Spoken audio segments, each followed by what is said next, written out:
The city of Detroit had been a hotspot for musicians, actors, and other artists to come out of in the last century. With people like Keegan-Michael Key, Ken Jeong, Lizzo, and Robin Williams, Detroit is home to hundreds of our favorite celebrities, including hip-hop artists. Lately though, Motown has been struggling economically thanks to the 2008 recession and factories shutting down. As a result, Detroit's gang numbers have increased massively in the last few decades, from Bloods and Crips to more local sets like 6 Mile Cheddar or Avon Gangsters. The music culture never left Detroit, so when the gangs got heavier, the two worlds mixed, and you can find a lot of local rappers affiliated with neighborhood cliques. While there aren't a ton of gangbanging rappers out of Detroit that have made it mainstream, there are plenty of well-known local favorites that bring the diss tracks as well as the flags. Here are a few rappers in Detroit gangs that you should know about. Sada Baby. Sada Baby has been in music news most recently thanks to a few old tweets that have resurfaced. The racist and homophobic messages have brought up some old controversy, but Sada says he doesn't care what people see on his page. In fact, he's never really cared much about what people think of his life choices. Sada, born Quesada Sorrell in 1992, was raised by his mother and had a pretty chill childhood. He sang in the church choir as a kid, but when he got bored with attending church later on, he stopped going and started looking into non-church music. He listened to Cash Money, Ying Yang Twins, Lil Jon, Gucci Mane, and others before he got into freestyling on his own. He was 20 before he really started releasing songs for the public to hear. In 2013 and 2014, he recorded a lot and even collaborated with other local artists, but he wasn't getting any real attention from industry people or audiences. In 2016, the rapper was gonna call it quits on his music and started looking into culinary arts programs he could join that year. But when he entered a rap tournament and won, he knew that he should stick with the music. The plays stacked up and audiences wanted more. Just a year before his big break though, he officially joined the Bloods gang at age 22. Sada says that he grew up in a Bloods hood, but he was too busy playing basketball and doing kid stuff to be bothered with joining the gang. But when he was older and his friend came out of prison, they started hanging out a lot. The friend was a hardcore Blood and was spending so much time together, Sada says, it just came about. Since then, he's thrown his affiliation into his music. Lyrics, album covers, music videos, all of it. His 2018 breakout track, Block Party, is spelled that way for a reason. Bloods avoid any reference to the rival Crips by not using the letter C. He moved to LA not too long ago and said that the local Campanella Park Piru Blood set is who he rolls with when he's in California. IceWear Vezzo. Known as the underground king of Detroit hip-hop, IceWear Vezzo became the first Detroit rapper to sign with Motown Records since its relaunch in 2011.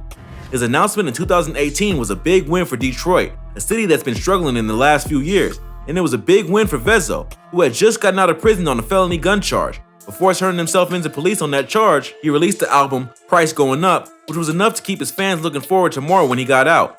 Vezzo got his start in rap when he joined up with some friends in Detroit to form the Green Guys rap crew. In 2012, when he was 23 years old, he went solo, dropping his debut mixtape, The Clarity, followed by Clarity 2, Can't Stop the Count, in 2013, and Clarity 3 in 2014.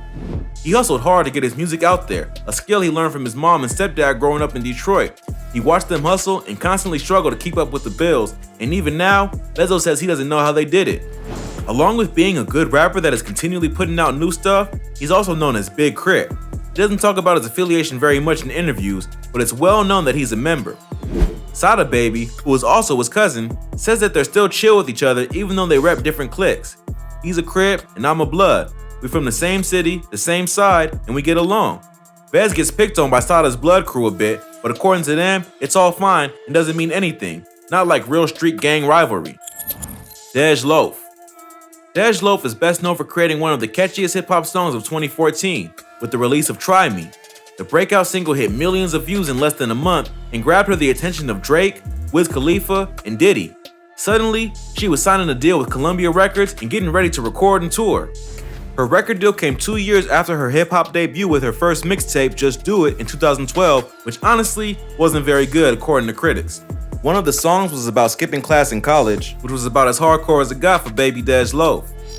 Try Me brought her back into the eyes of the public with a whole new style and attitude. Against a mellow beat, her lyrics hit hard, way more gangster than she let in 2012. The first bars show what she's really about now, saying, I ain't playing with nobody, around and I'ma catch a body.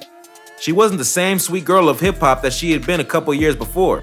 After Dej was snapped up by Columbia Records with a $1 million signing deal and her 180 personality change, she released a song that shows us what probably happened. Her new single dropped in late 2014, a collaboration with Young Thug and Birdman called Blood.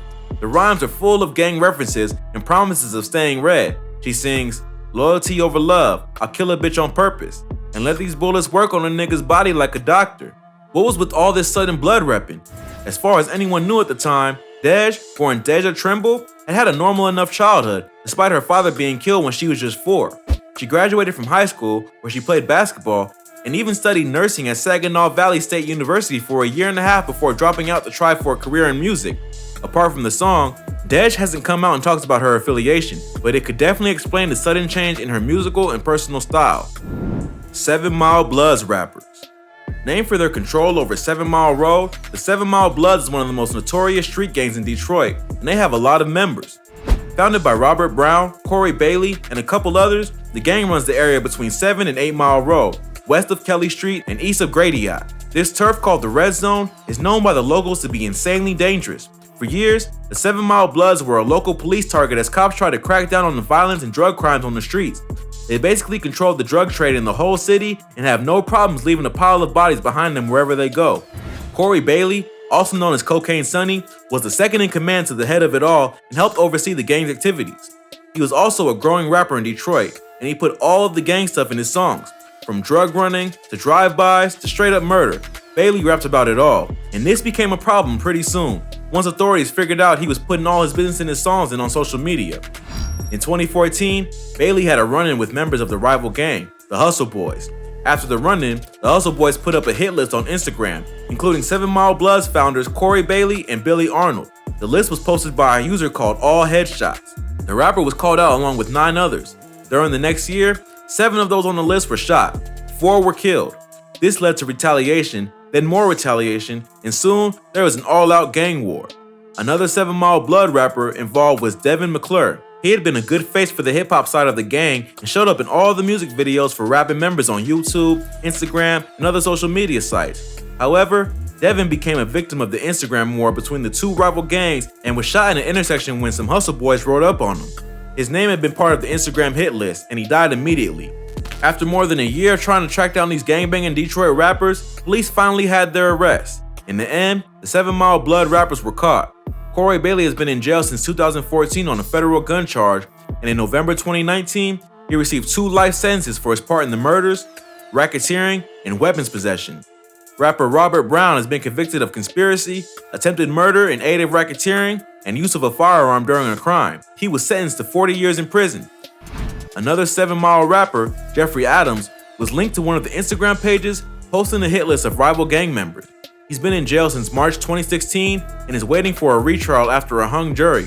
He's looking at life in prison for racketeering, conspiracy, and possession of a firearm during a crime.